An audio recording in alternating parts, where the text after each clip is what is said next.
lo que quisiera compartirles para nuestras vidas. Vamos a hablar acerca de la influencia de Moisés y de Josué en nuestras vidas. Pero antes quisiera orar para que sea el Señor el que tome control de todo esto. Padre, gracias. Padre, gracias por tu abundante amor y tu misericordia. En esta mañana te queremos pedir, especialmente yo te quiero pedir que tomes control de mi habla, de mi ser, de mi corazón, de mi mente. Que seas tú el que ponga palabras en mi boca, no conforme a mi criterio, sino conforme a tu palabra, porque tu palabra es verdad. Prepara el corazón de los hermanos para que puedan recibir lo que tú quieras que ellos reciban conforme a lo que vamos a compartir de tu palabra. Y que esto sea de influencia en nuestros corazones y que pueda mover nuestra mente para que podamos ser hombres y mujeres que hagamos y vivamos nuestra vida conforme a tu voluntad. Oramos en el nombre de Jesús. Amén. Amén, hermanos.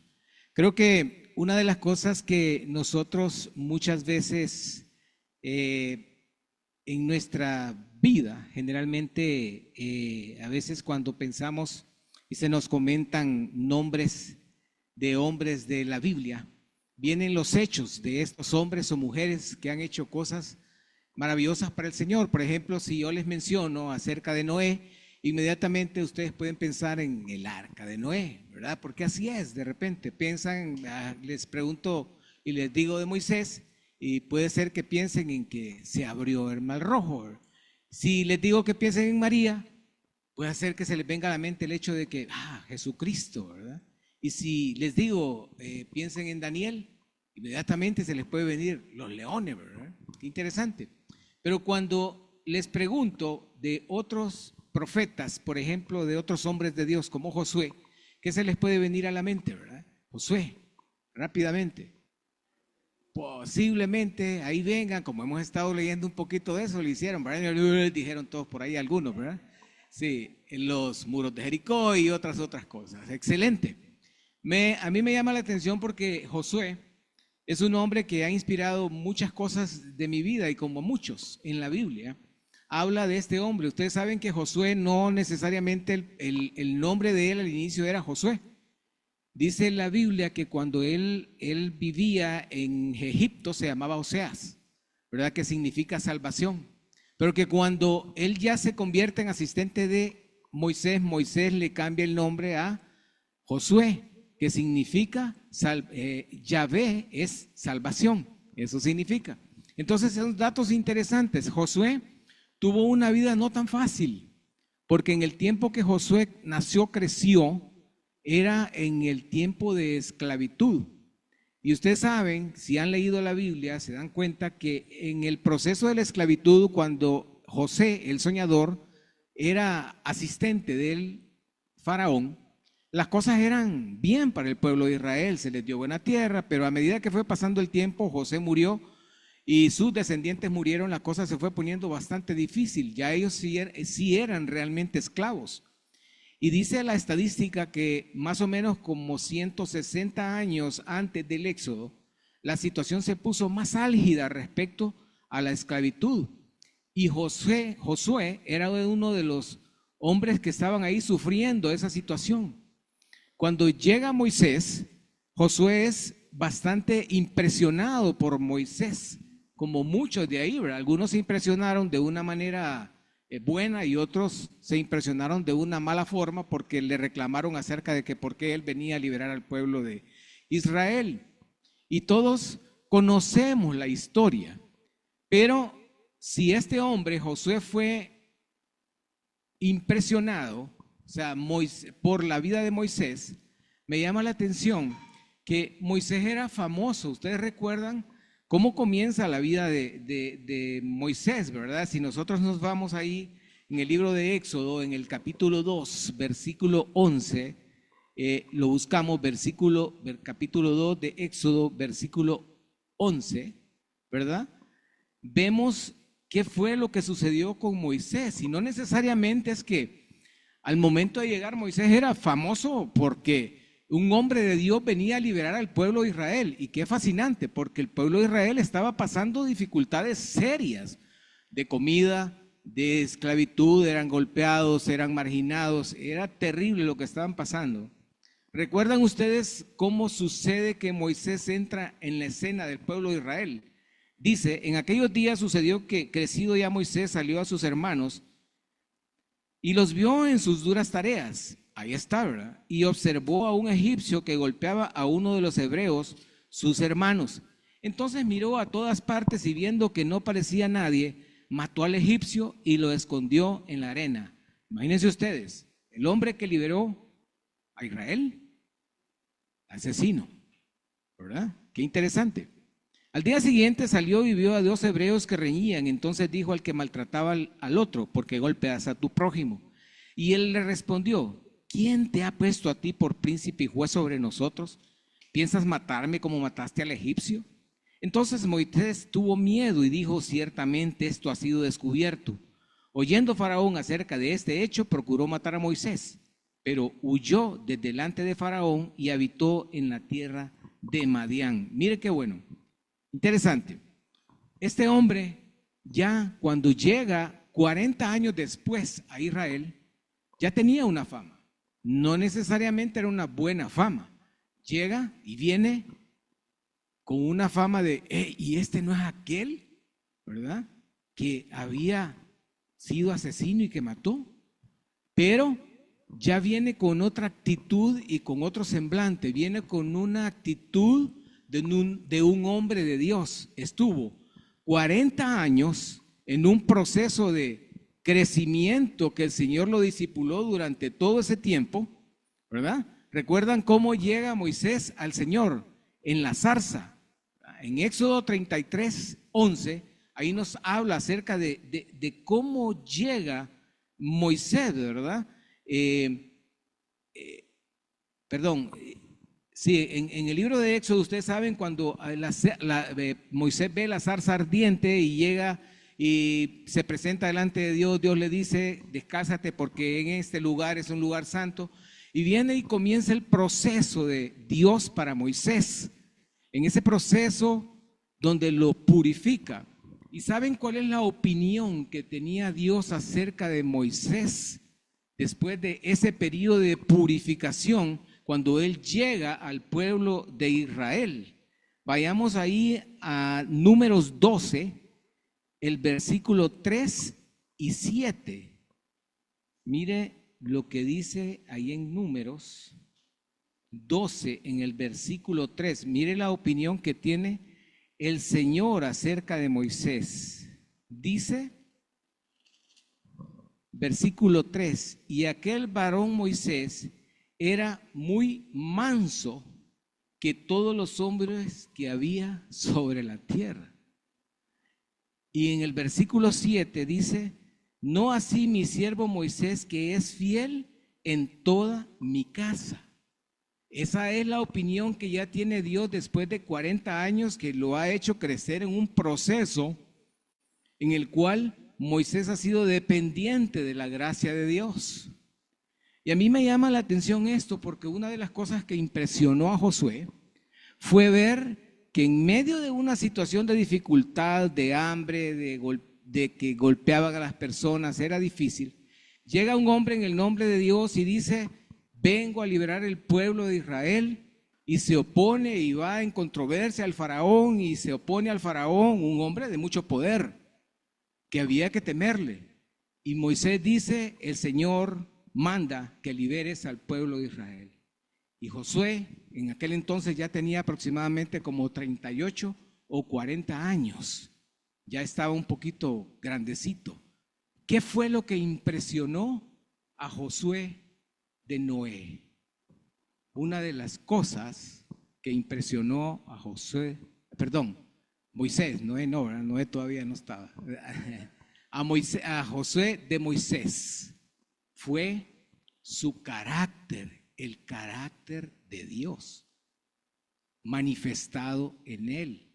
Un hombre manso, ya no llega con un ímpetu de te voy a golpear, Faraón, aquí vengo porque en el nombre del Señor te voy a raer de la tierra. No, llega con una actitud de mansedumbre, con obediencia del Señor en los procesos que Dios le manda, y Josué se pega a él. Esto a mí me llama la atención porque de repente nosotros podemos ser como realmente vernos de la forma como Moisés es. Si nosotros ponemos en perspectiva la vida de Moisés y nuestra vida, ¿qué relevante podríamos venir y sacar de beneficio en nuestra vida? En el sentido de, cada uno de nosotros tiene un círculo de influencia. Tiene esposa, esposo, algunos tienen los hijos, amigos, compañeros de trabajo, compañeros de escuela. ¿Qué creen ustedes que dicen sus amigos de ustedes o de nosotros? ¿Que somos hombres y mujeres de Dios?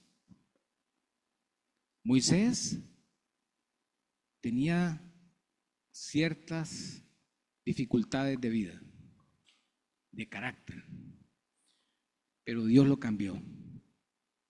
¿Cómo estoy yo? Es un punto de reflexión. Si Josué estuviera a mi lado, ¿qué puntos álgidos del Señor miraría en mi vida? Piensen en eso. Y esto a mí me hace reflexionar porque a veces nosotros como cristianos estamos sometidos a un montón de presiones del cosmos, del mundo. Y muchas veces cedemos a eso y no nos damos cuenta. Y estamos viviendo unas vidas seculares y muchas veces lejos de principios. Y hay ese círculo de influencia que nos está viendo y no está viendo hombres y mujeres que están poniendo en práctica principios bíblicos de Dios. Y esto es digno de reflexionar. Porque ¿cuántos Josués pueden haber a mi alrededor que están viendo mi comportamiento? ¿Será que, piénselo ahora mismo, será que alguien quiere ser como usted es? ¿Será que su hijo, su papá, su mamá, su hermano, su esposo, su esposa quiere tener cualidades que usted tiene? A mí esto me hizo reflexionar bastante. Y algo bien importante, que es el hecho de poder pensar acerca de lo que el Señor ha hecho en mi vida. Yo digo, ¿qué tan impregnado estoy yo y tengo conciencia de lo que Dios ha hecho en mi vida, que tengo que vivir una vida agradable a Él? Vayamos al libro de Efesios en el capítulo 1 y leamos lo que dice esto, que debería de impresionarnos a todos y deberíamos de tener una vida agradable al Señor a causa de lo que dice la palabra acá. Mire lo que dice Efesios 1 del 3 al 8. Pablo, apóstol de Jesucristo por la voluntad de Dios a los santos y fieles en Cristo Jesús que están en Efeso, gracia y paz a vosotros de Dios nuestro Padre y del Señor Jesucristo. Bendito sea el Dios y Padre de nuestro Señor Jesucristo, que nos bendijo con toda bendición espiritual en los lugares celestiales en Cristo, según nos escogió en Él antes de la fundación del mundo, para que fuésemos santos sin mancha delante de Él, y habiéndonos predestinado para ser adoptados hijos suyos por medio de Jesucristo, según el puro afecto de su voluntad. Me paro ahí. O sea que nosotros también de repente no vimos la zarza ardiendo, no la hemos visto, pero sí fuimos llamados. Cada uno de nosotros, me llamó la atención cuando Denis, ahora mismo el hermano Denis estaba hablando y decía en 8,000 millones de habitantes. Dice acá, mire, según nos escogió en Él antes de la fundación del mundo para que fuésemos santos. Santos es apartados para Él y sin mancha delante de Él, habiéndonos predestinados para ser adoptados hijos suyos. ¿Recuerda usted ese verso o esos versos que nos hacen entender o ver que nosotros fuimos predestinados desde antes de la creación? ¿Será que es relevante eso para nosotros? Yo no busqué al Señor, Él me buscó a mí. Y me buscó desde antes de la creación. ¿Será relevante eso para mi vida? ¿O debería de ser relevante eso para mi vida? Para vivir una vida agradable al Señor. ¿Debería de motivarme eso? Creo que debería de motivarme. Y esto por eso es que es reflexivo. Porque así como Moisés creció en un proceso durante un montón de años, igualmente el Señor nos ha traído a nosotros hasta este punto donde Él nos hace entender que fuimos llamados para ser, nos predestinó para ser sus hijos. Sigo leyendo el verso 6, para alabanza de la gloria de su gracia con la cual nos hizo aceptos en el amado, en quien tenemos redención por su sangre, el perdón de pecados según las riquezas de su gracia, que hizo sobreabundar para con nosotros en toda sabiduría e inteligencia, dándonos a conocer el misterio de su voluntad, según su beneplácito, en el cual se había propuesto en sí mismo, de reunir todas las cosas en Cristo en la dispensación del cumplimiento de los tiempos, así las que están en los cielos como las que están en la tierra. El Señor nos predestinó para que nosotros pudiéramos entender lo que Jesucristo hizo por nosotros en la cruz. Él murió por todos nuestros pecados, hermanos. No todos nacemos hijos. Cuando nacemos no somos hijos, somos creación de Dios. Pero cuando nosotros entendemos lo que Jesús hizo por nosotros en la cruz, que murió y resucitó al tercer día para perdón de pecados, y aceptamos a Jesús como nuestro Salvador, entonces somos hijos de Dios. Oiga bien, hasta ese momento es que somos hijos. Y como hijos de Dios, ¿cómo creen ustedes que debemos de vivir? ¿Será que debemos de vivir la vida tal como está y viene con las costumbres que están? Busquemos Colosenses 1:10, a ver qué dice Pablo acerca de cómo debemos de vivir. Colosenses 1:9 y 10. Por ahí lo tenemos, Colosenses.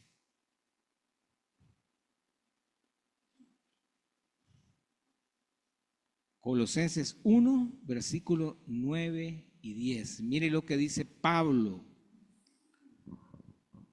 Por lo cual, también nosotros desde el día que lo oímos, no cesamos de orar por vosotros y de pedir que seáis llenos del conocimiento de su voluntad en toda sabiduría e inteligencia espiritual, para que andéis como es digno del Señor, agradándole en todo, llevando fruto en toda buena obra y creciendo en el conocimiento de Dios. Dice, agradándole en todo. Pregunta, ¿estoy viviendo yo de una manera que lo que yo hablo, que lo que yo hago, que lo que yo propongo es para agradar al Señor? ¿Cómo vivo hoy? Si tuviéramos Josué a nuestros lados, a nuestro alrededor, ¿querría Josué que vive a nuestro alrededor ser como yo vivo? ¿Agradándole a Dios en todo? Qué interesante esto. Quise compartirles esto porque para mí ha sido un reto el hecho de aprender a vivir de acuerdo a la voluntad de Dios. ¿Y cómo es vivir de acuerdo a la voluntad de Dios? agradándole en todo. Imagínense cuál fue el último enojo que tuvo usted. No lo diga. ¿Lo tiene? Ok. Muchos se codearon ahorita, ¿sí?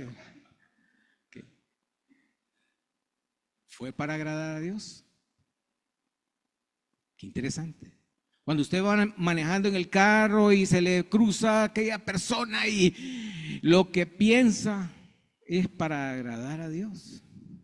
A mí me cuesta, hermanos. A veces llevo una pasajera al lado que me queda viendo así cada vez que yo, mi esposa. Y hay cosas que pienso que mejor no las digo porque no le agradan a Dios. Pero es terrible. Pero en el trabajo, con los empleados, con mis compañeros de trabajo, en mi casa, ¿saben dónde cuesta? Mucho vivir una vida agradable a Dios. Ahí, en la casa, no es fácil. No es fácil. Yo era colocho, ahora soy pelo liso por eso. Pues no, no es cierto, definitivamente. No es cierto. Cuesta. Pero hay un montón de principios bíblicos que son para eso y que es bien fácil el que nosotros podamos ir a la palabra. ¿Qué pasó con Moisés? ¿Saben qué pasó con Moisés? La Biblia dice en el libro de Éxodo, vayamos allá, y dice que él hablaba con Dios cara a cara. Números, aquí lo tengo. Éxodo 30, perdón. Dice que en número 12, número 12:8, ¿qué dice? Dice que él hablaba con el Señor cara a cara. 12:8, ahí lo tengo. Dice, cara a cara hablaré con él y claramente, no por figuras, y verá la apariencia de Jehová, porque pues no tuviste temor de hablar contra mí, contra mi siervo de Moisés. Dice la primera parte, cara a cara hablaré con él. ¿Cuánto tiempo nos estamos apartando nosotros para hablar cara a cara con el Señor? Quizás nosotros no lo veamos cara a cara, pero sí podemos tener una actitud de hablar directamente con el Señor. Se nos compartía en el libro de Hebreos acerca de que podemos acercarnos, dice, al trono de la gracia. Nosotros tenemos la potestad como hijos de orar y acercarnos para platicar con Dios al trono de la gracia. Pregunta, ¿cuánto tiempo nos estamos dedicando a orar? ¿Cuánto tiempo estamos dedicando a leer? Quizás de repente pueda venir el pensamiento de, es que estoy súper lleno de trabajo. No puedo. Tengo tantas cosas que hacer que no puedo. ¿Saben que a mí me impactó mucho algunos versos del libro de Job en el capítulo 1? Y pongamos el ejemplo de Job. Yo lo puse en perspectiva y me amonestó. Leámoslo. Cuando se habla acerca de que, es que yo no tengo tiempo para leer, no me queda tiempo para orar. Vayamos a Job. Job está allá por Salmos. Job capítulo 1.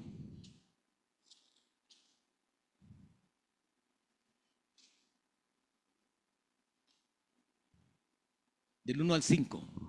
Mire quién era Job. Ok, dice, lo tenemos. Ok. Hubo en tierra de Uz un varón llamado Job, y era este hombre perfecto y recto, temeroso de Dios y apartado del mal. Y le nacieron 7 hijos y 3 hijas. Su hacienda era 7,000 ovejas, 3,000 camellos, 500 yuntas de bueyes, 500 asnas y muchísimos criados, y era aquel varón más grande que todos los orientales. E iban sus hijos y hacían banquetes en sus casas, cada uno en su día, y enviaban a llamar a sus tres hermanas para que comiesen y bebiesen con ellos. Y acontecía que habiendo pasado en turno a los días del convite, Job enviaba y los santificaba, y se levantaba de mañana y ofrecía holocaustos conforme al número de todos ellos, porque decía Job: quizás habrán pecado mis hijos y habrán blasfemado contra Dios en sus corazones. De esta manera hacía Job todos los días. ¿Tendría mucho tiempo Job en su vida como empresario?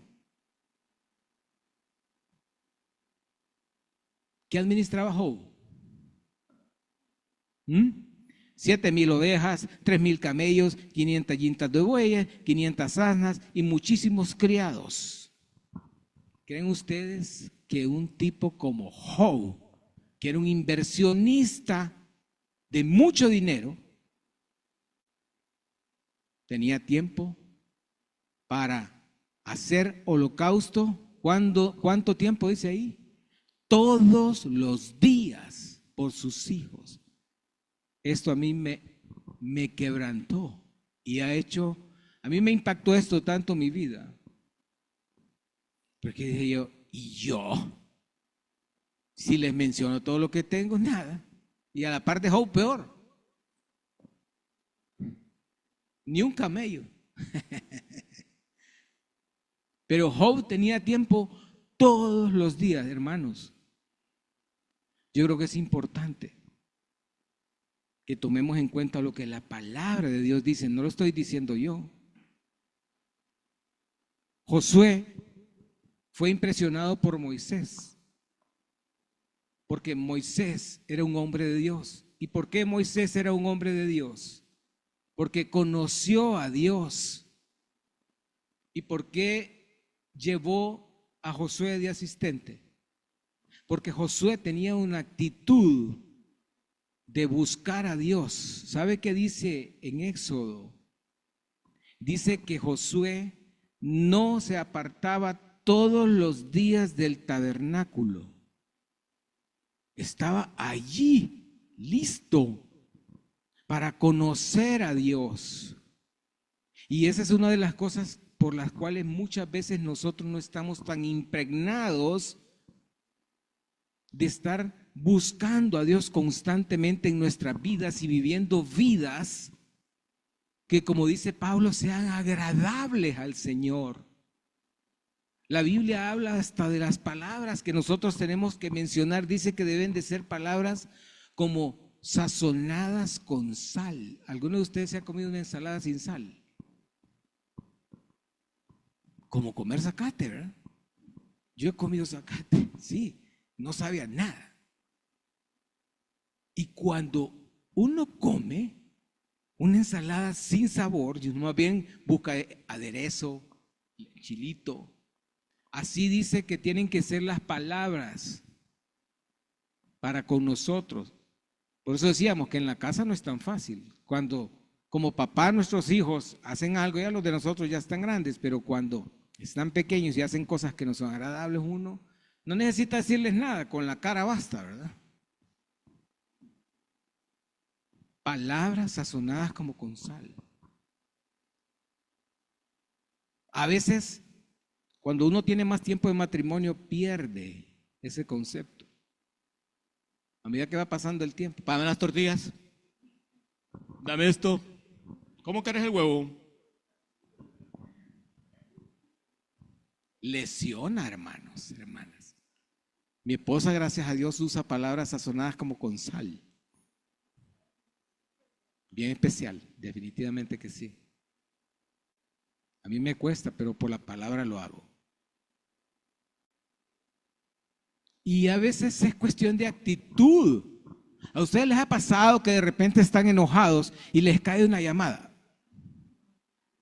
¿Cómo contestan? Ustedes están discutiendo con alguien, están enojados, pero es que yo te estoy diciendo y les cae la llamada. ¿A lo buenas? Por favor. Actitud. Y tenemos que aprender a ser diferentes porque el Señor quiere que nosotros seamos diferentes. El problema es que no conocemos profundamente al Señor. ¿Saben por qué Josué se impregnó tanto del Señor? Que después el Señor lo comandó para que distribuyera la tierra. Ya lo vimos en el libro de Josué. Que él fue el encargado de distribuir la tierra al pueblo de Israel. ¿Por qué? Porque Dios vio una actitud en ese hombre. ¿Por qué? Porque Josué conoció al Señor. ¿Saben quién estaba presente cuando allá en el Éxodo, en el capítulo 12, versículo 21 al 28, creo que está, si lo buscamos, capítulo 12 de Éxodo, cuando el Señor dice que había que pintar los dinteles? ¿Saben quién estaba presente? Josué. Ahí en el capítulo 12 lo leemos así como que ya lo tenemos. Éxodo 12, 21. Así es. 12, 21 al 28, lo leo rapidito. Dice: Moisés convocó a todos los ancianos de Israel y les dijo: sacad y tomaos corderos por vuestras familias y sacrificad la Pascua. Y tomad un manojo de hisopo y mojadlo en la sangre que estará en un lebrillo, y untad en el dintel y los 2 postes de la sangre con la sangre que estará en el lebrillo. Y ninguno de vosotros salga de las puertas de su casa hasta la mañana, porque Jehová pasará hiriendo a los egipcios, y cuando vea la sangre en el dintel y en los 2 postes, pasará Jehová aquella puerta y no dejará entrar al heridor en vuestras casas para herir. Guardaréis esto por estatuto para vosotros y para vuestros hijos para siempre. Y cuando entréis en la tierra que Jehová os dará como prometió, guardaréis este rito. Y cuando os dijeren vuestros hijos que es este rito vuestro, vosotros responderéis: es la víctima de la Pascua de Jehová, el cual pasó por encima de las casas de los hijos de Israel en Egipto, cuando hirió a los egipcios y libró nuestras casas. Entonces el pueblo se inclinó y adoró, y los hijos de Israel fueron e hicieron puntualmente así como Jehová había mandado a Moisés y a Aarón. ¿Creen ustedes que Josué estaba cerca ahí? Ese es el comienzo de la Pascua. Cuando entra el pueblo de Israel y toma posesión de la tierra, ¿quién creen ustedes que fue el que dijo: hagamos esto? Josué. ¿Por qué? Porque estuvo con Moisés cuando el Señor lo ordenó. ¿Cómo estoy yo en mi casa? ¿Cómo están mis devocionales? ¿Creen ustedes que nuestros hijos, nuestras esposas, nuestros esposos nos ven pasando tiempo en la palabra y obedeciendo principios bíblicos? ¿Y creen ustedes que ellos se van a negar a obedecer cuando yo les dé una instrucción y les diga: hagamos esto, hagamos lo otro? Si realmente ellos me ven como un hombre de Dios, es más fácil. Porque lo que actúa en la vida de los demás, lo que cambia la vida de los demás es la palabra de Dios, no necesariamente lo que yo digo. Yo puedo decir un montón de cosas, pero lo que realmente cambia es la palabra de Dios. Voy a hacer esto porque el Señor me pide que yo lo haga. Voy a confiar en el Señor. Cuando yo oro, confío en el Señor porque el Señor es un Dios de poder, es un Dios de grandes cosas. Vamos a Números 11:16. Mire lo que dice, Números 11:16. ¿Por qué Josué desarrolló tanta fe y credibilidad en el Señor? Este es un episodio de tantas cosas que pasaron, y para que nosotros miremos la grandeza de Dios también. Mire lo que dice. Esta era la situación en la cual el pueblo de Israel estaba pidiendo carne. ¿Se acuerdan? Los que han leído esa parte. Números 12, les dije, 16. Ok, sí. No existe, ¿verdad? 11, 16. Disculpen, hermano. Gracias, pastor. Dice, entonces Jehová dijo a Moisés, reúneme 70 varones de los ancianos de Israel, que tú sabes que son ancianos del pueblo y sus principales, y tráelos a la puerta del tabernáculo de reunión y esperen allí contigo. Y yo descenderé y hablaré allí contigo y tomaré del espíritu que está en ti, que pondré en ellos, y llevarán contigo la carga del pueblo y no la llevarás tú solo. Pero al pueblo dirás, santificaos para que mañana y comeréis carne, porque habéis llorado en oídos de Jehová diciendo, ¿quién nos diera de comer carne? Ciertamente mejor nos iba en Egipto. Jehová pues os dará carne y comeréis. Esto era mentira, ¿verdad? No les iba mejor en Egipto. Les iba peor, eran esclavos. Pero ellos decían que les iba mejor. 19. No comeréis un día, ni 2 días, ni 5 días, ni 10 días, ni 20 días, sino hasta un mes entero, hasta que os salga por las narices y la aborrezcáis, por cuanto menospreciasteis a Jehová, que está en medio de vosotros, y oráis delante de él, diciendo, ¿para qué salimos acá de Egipto? Entonces dijo Moisés, 600,000 de a pie es el pueblo en medio del cual yo estoy. Y tú dices, les daré carne y comerán un mes entero. ¿Sería duda esa? ¿Se degollarán para ellos ovejas y bueyes que les basten? ¿O se juntarán para ellos todos los peces del mar para que tengan abasto? Entonces Jehová respondió a Moisés, ¿acaso se ha cortado la mano de Jehová? Ahora verás si se cumple mi palabra o no. Y salió Moisés y dijo al pueblo las palabras de Jehová, y reunió a los 70 varones de los ancianos del pueblo y los hizo estar alrededor del tabernáculo. Entonces Jehová descendió en la nube y le habló, y tomó del espíritu que estaba en él y lo puso en los 70 varones ancianos. Y cuando posó sobre ellos el espíritu, profetizaron y no cesaron. Y habían quedado en el campamento 2 varones llamados el uno Eldad y el otro Meldad, sobre los cuales también reposó el espíritu. Estaban estos entre los inscritos que no habían venido al tabernáculo, y profetizaron en el campamento. Y corrió un joven y dio aviso a Moisés y dijo, Eldad y Meldad profetizan en el campamento. Entonces respondió Josué, hijo de Nun, ayudante de Moisés, uno de sus jóvenes, y dijo, Señor mío, Moisés, impídelos. Y Moisés respondió, ¿tienes tus celos por mí? Ojalá todo el pueblo de Jehová fuese profeta, y que Jehová pusiera su espíritu sobre ellos. Y Moisés volvió al campamento, y él y los ancianos de Israel. Y vino un viento de Jehová, y trajo codornices del mar, y las dejó sobre el campamento 1 día de camino a un lado, y 1 día de camino al otro lado, alrededor del campamento, y casi 2 codos sobre la faz de la tierra.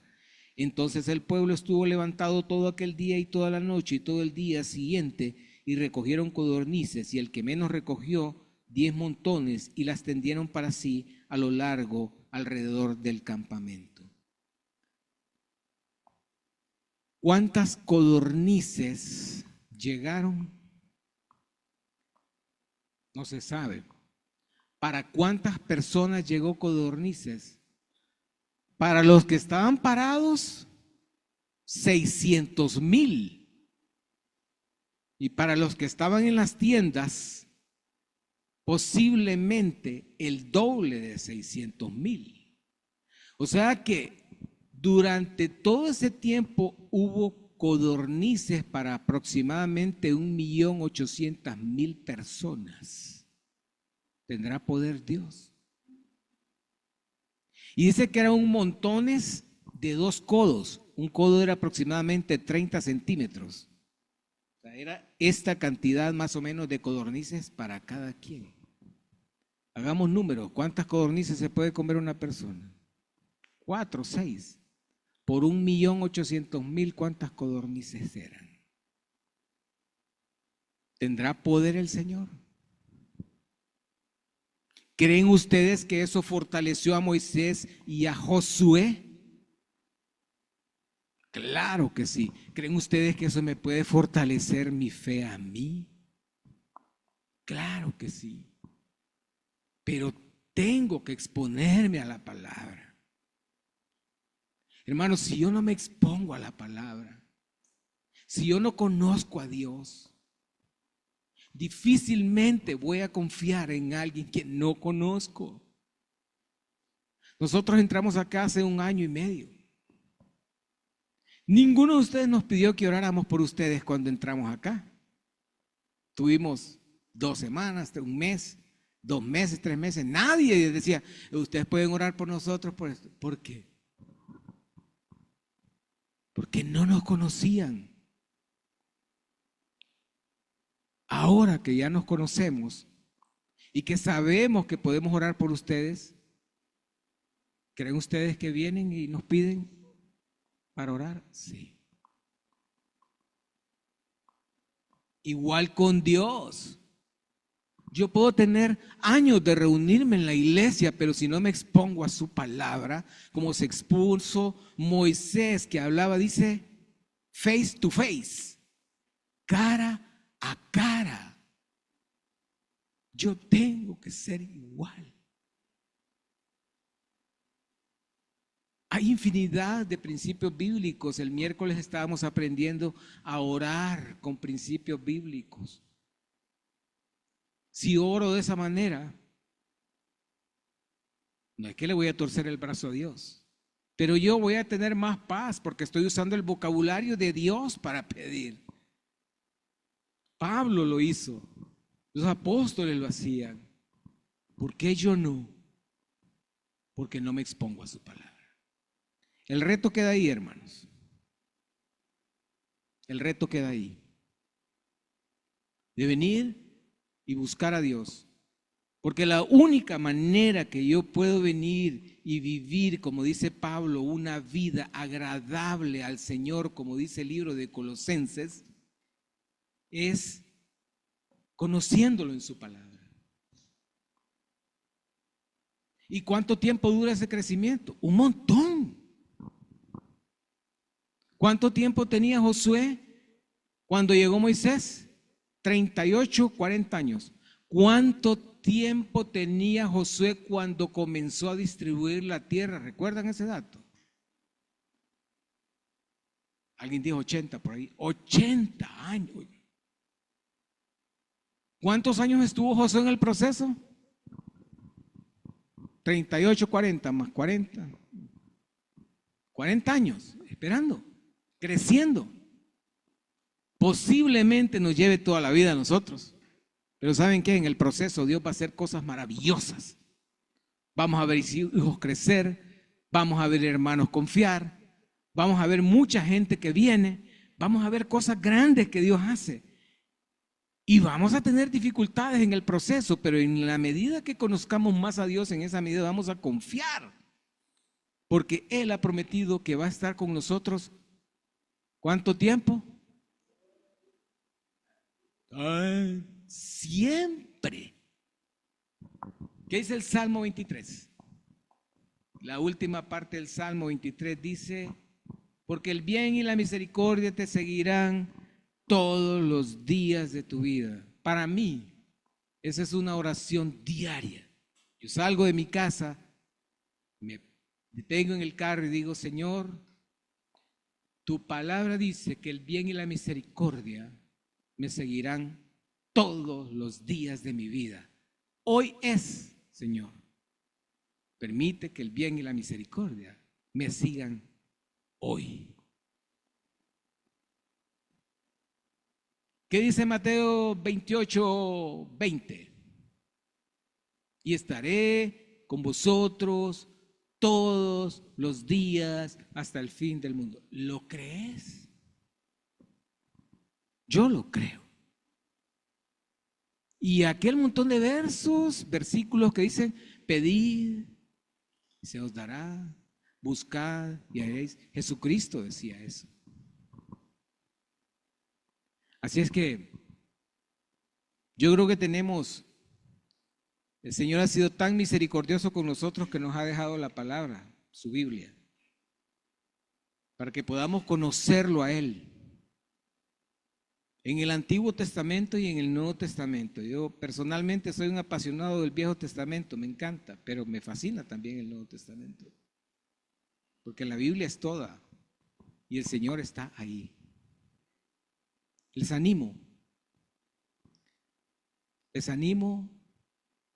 a ser hombres y mujeres de Dios, les animo a estar constantemente leyendo y orando la palabra del Señor. Pero sobre todo les animo a hacer lo que dice el libro de Santiago, que seamos hacedores de su palabra y no tan solamente oidores de su palabra.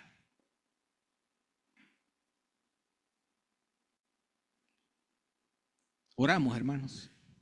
Nos ponemos de pie.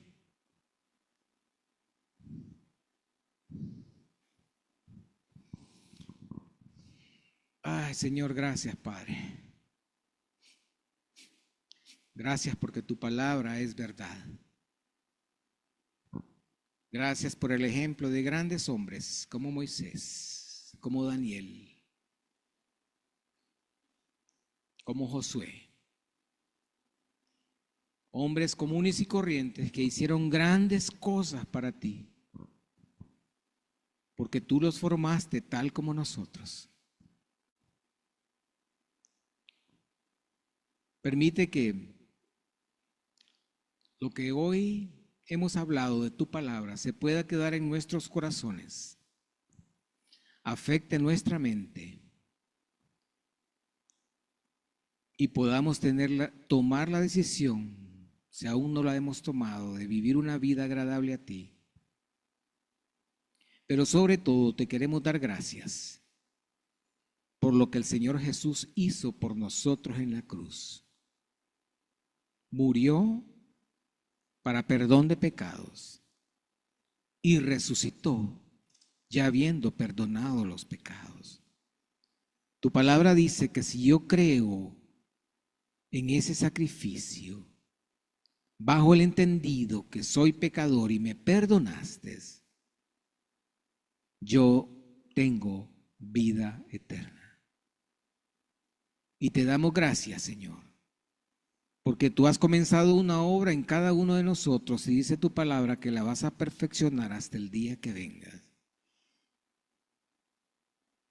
Aquí estamos, Señor, tu iglesia, un grupo de pecadores perdonados con el deseo de conocerte más y que seas tú la prioridad en nuestras vidas. Tú conoces todas nuestras necesidades. Ayúdanos, Señor, porque tú eres nuestro Dios. Oramos en el nombre de Jesús. Amén y amén. Gracias, hermanos. Gracias.